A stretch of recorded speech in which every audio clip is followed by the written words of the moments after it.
In today's video, we're diving into one of the most transformative periods in American history, the Progressive Era, which stretched from around 1900 to America's entry into World War I in 1917. This was a time of sweeping reform, unprecedented activism, and idealistic visions for a better, fairer society.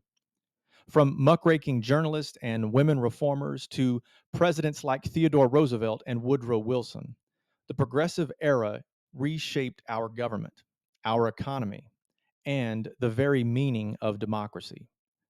Let's get started.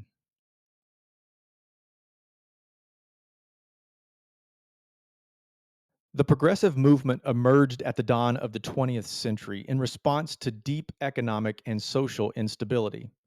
The devastating depression of the 1890s, along with growing inequality and corruption during the Gilded Age, sparked a wave of idealism. Progressives believed in progress, that society could and should improve. They were confident that continued growth was America's destiny. But crucially, they believed government should actively intervene to solve social problems and organize society more justly.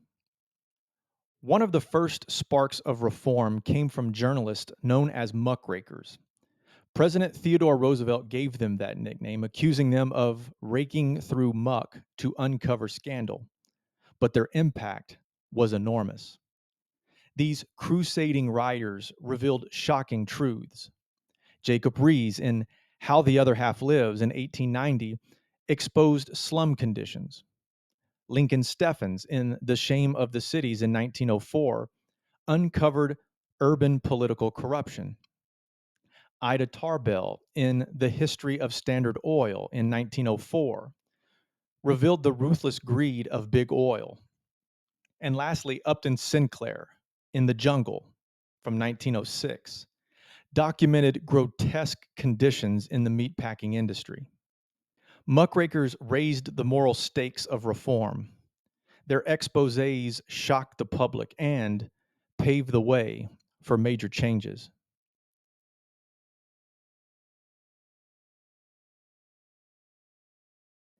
At the heart of progressive reform was a belief in democracy, a faith that the average citizen, if given a real voice, would choose honest leaders. Progressives pushed for a wave of electoral reforms. We have the secret ballot, also known as the Australian ballot, which ended intimidation at the polls. By 1910, all states had adopted it.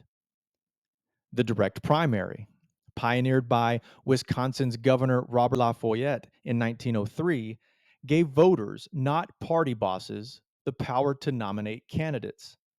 And lastly, we have the direct election of U.S. senators, which came through the 17th Amendment in 1913, breaking the grip of state legislatures dominated by business interests.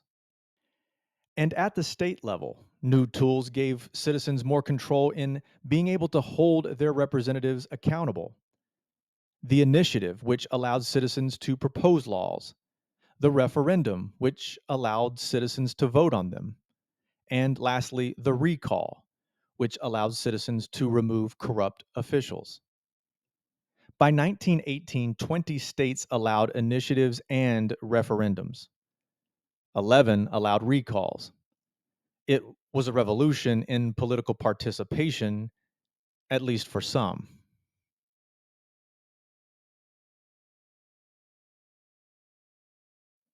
One of the most powerful engines of the progressive movement was women. Women's clubs had exploded in numbers since the 1880s, and by the 1920s, over a million women were members. These clubs, as we've mentioned in previous videos, though often segregated, championed reforms on child labor, health, and education. Black women excluded from white clubs formed the National Association of Colored Women, which tackled issues like segregation and lynching. In 1912, women helped push Congress to create the Children's Bureau, the first federal agency focused on child welfare. The most high profile cause, of course, was suffrage. The National American Women's Suffrage Association grew from 13,000 members in 1893 to over 2 million by 1917. Women campaigned state by state. Washington granted suffrage in 1910, California in 1911, Illinois granted suffrage in 1913, New York in 1917. And finally, the 19th Amendment, ratified in 1920, granted women nationwide the right to vote.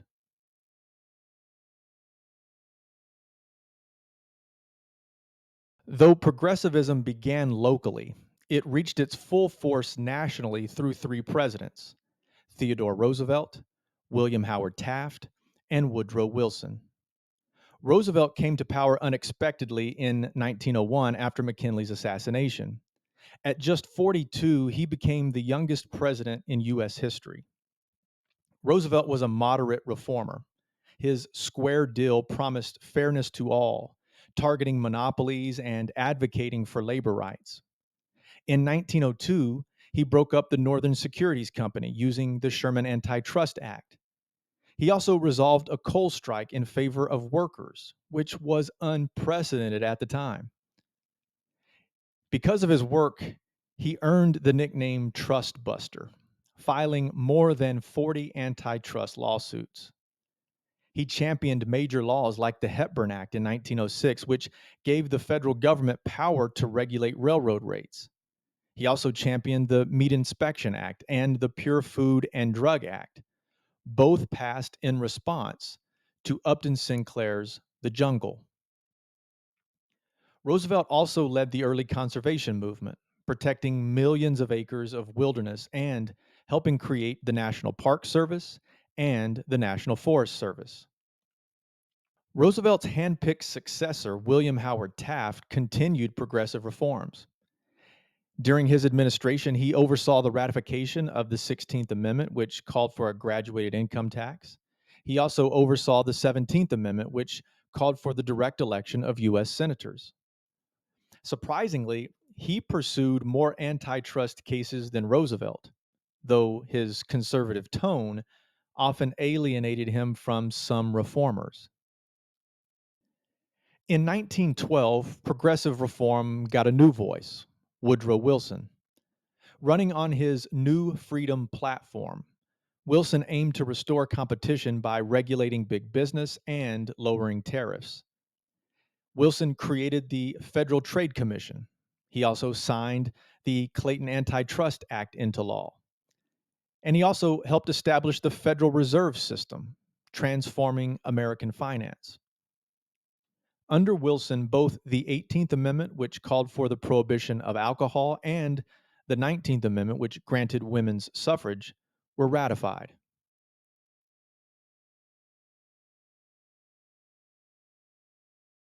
But progressivism was not without contradictions. Many progressives ignored or even supported Southern segregation. In fact, President Wilson personally held racist views and appointed segregationists to federal positions, segregating agencies that had been integrated for decades. Some progressives championed democracy, others favored government by experts. Some were pro immigrant, others pushed for immigrant restrictions, sparking new waves of nativism. These divisions meant that while much progress was made, not everyone benefited equally. The Progressive Era was one of America's most impactful periods of reform. It gave us the modern regulatory state, strengthened democracy, empowered women, and redefined the role of the presidency. But it also exposed the limits of American reform, especially when it came to race and equality for all. Still, the progressive movement laid the foundation for future reforms in the New Deal, the Civil Rights Movement, and beyond. And it gave us the idea that democracy could be a tool for justice, not just power. That's all the time we have for today. Thanks for joining me. We'll see you next time.